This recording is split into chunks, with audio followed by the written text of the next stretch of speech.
करने का वादा करती है, लेकिन असलियत यह है कि खेती की लागत बढ़ रही है जबकि किसानों की आमदनी स्थिर बनी हुई है। ट्रैक्टर और हार्वेस्टिंग मशीनों पर 12% जीएसटी में सर 1 मिनट सर, किसानों का मुद्दा है, बस 1 मिनट सर, खत्म कर लें। हार्वेस्टिंग मशीनों पर 12% जीएसटी से किसानों को परेशानी और बढ़ रही है। यदि सरकार इस बोझ को कम कर दे तो खेती में फायदा होगा। साथ ही साथ किसान प्रधानमंत्री किसान सम्मान निधि के तहत जो मिलने वाली राशि है उसको बढ़ाकर 6,000 से 12,000 कर दे तो किसानों भारत की अर्थव्यवस्था दुनिया में सबसे तेजी से बढ़ रही है, लेकिन इस विकास का लाभ केवल अमीरों को मिल रहा है। आज हमारे देश में शिक्षित युवा नौकरी की तलाश में दर-दर भटक रहा है। सरकारी नौकरियों में लाखों पद खाली पड़े हैं लेकिन भर्ती नहीं हो रही।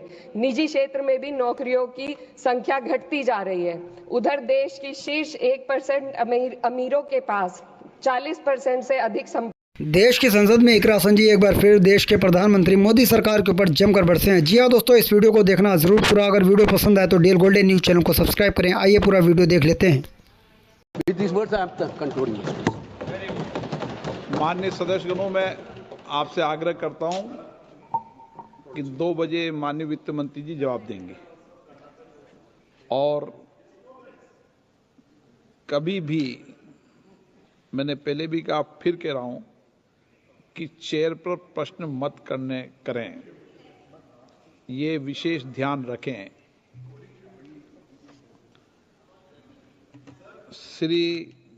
सुश्री इकरा चौधरी 2 मिनट में अपनी बात कह दें।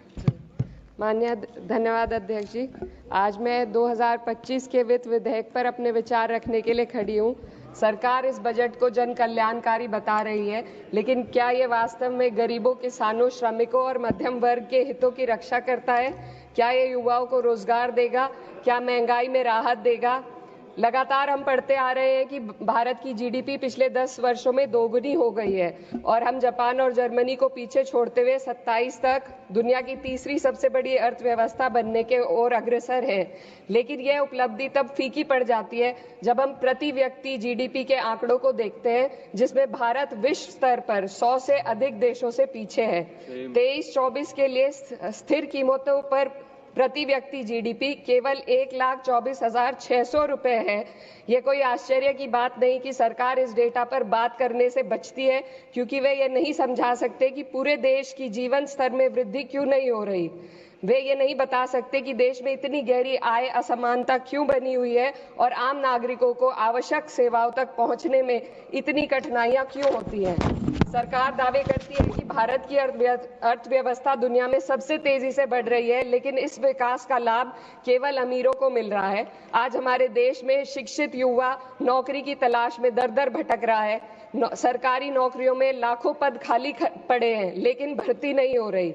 निजी क्षेत्र में भी नौकरियों की संख्या घटती जा रही है। उधर देश की शीर्ष 1% अमीरों के पास 40% से अधिक संपत्ति है, जबकि करोड़ों लोग 2 वक्त की रोटी के लिए संघर्ष कर रहे हैं। यह आर्थिक असमानता लगातार बढ़ रही है क्योंकि सरकार की नीतियां बड़े उद्योगपतियों को फायदा पहुंचाने के लिए बनाई जा रही है, जबकि गरीबों और मध्यम वर्ग को महंगाई और टैक्स के बोझ तले दाबा जा रहा है। जब यह सरकार सत्ता में आई थी तब $1 लगभग 60 रुपए के बराबर था और आज 83 तक पहुंच गया है। Sir 2 minute. रुपए की इस गिरावट का सीधा असर आम जनता पर पड़ता है। इस सरकार की मौजूदा वित्तीय नीतियां पूरी तरीके से अमीरों के पक्ष में झुकी हुई है। भारत एक समाजवादी देश है जहां सरकार का कर्तव्य है कि शिक्षा, स्वास्थ्य, यातायात जैसी बुनियादी सुविधाओं का लाभ अपने नागरिकों को पहुंचाए और उन्हें समान अवसर और सुरक्षा दे। भारत के सरकारी स्कूलों और अस्पताल की हालात लगातार बद से बदतर होते जा रहे हैं। सर बस किसानों पर अपनी बात रखना चाहती हूँ। हमारा देश तब तक सशक्त नहीं हो सकता जब तक हमारे किसानों को उनका हक नहीं मिलता। 2023-24 में भारत की 46% श्रमिक आबादी कृषि क्षेत्र में कार्यरत थी, फिर भी इस क्षेत्र को नजरअंदाज किया जा रहा है। सरकार किसानों की आय दुगनी करने का वादा करती है, लेकिन असलियत यह है कि खेती की लागत बढ़ रही है, जबकि किसानों की आमदनी स्थिर बनी हुई है। ट्रैक्टर और हार्वेस्टिंग मशीनों पर 12% जीएसटी में, सर एक मिनट सर, किसानों का मुद्दा है, बस एक मिनट सर, खत्म कर लें। हार्वेस्टिंग मशीनों पर 12% जीएसटी से किसानों को परेशानी और बढ़ रही है। यदि सरकार इस बोझ को कम कर दे तो खेती में फायदा होगा। साथ ही साथ किसान प्रधानमंत्री किसान सम्मान निधि के तहत जो मिलने वाली राशि है उसको बढ़ाकर 6,000 से 12,000 कर दे तो किसानों की आय में फायदा होगा। दोस्तों, आपने ये पूरा वीडियो देख लिया है, इकरासन जी को सुन लिया है कि कितनी बेबाकी के साथ उन्होंने अपनी बात कही है, किसानों की बात कही है, नौजवानों की बात कही है, या देश में जो भी परेशान है या देश की जो भी स्थिति हो उस कंडीशन को लेकर के देश की पार्लियामेंट में आवाज़ उठाई है। दोस्तों, इससे पहले भी इकरासन जी कई अपने भाषण दे चुकी हैं और इकरासन जी अपने भाषण को लेकर के काफ़ी चर्चा का विषय भी बन जाता है जब वो देश की पार्लियामेंट में बोलती हैं। यह दोस्तों जब आवाम का दर्द गाती हैं और ख़ास तौर से उनके चाहने वालों की एक फहरिस्त भी बहुत लंबी है। शायद ये वजह ये भी है क्योंकि इकरासन जी ने कभी अपने आप से सौदा नहीं किया, अपनी आवाज़ के साथ सौदा नहीं किया है।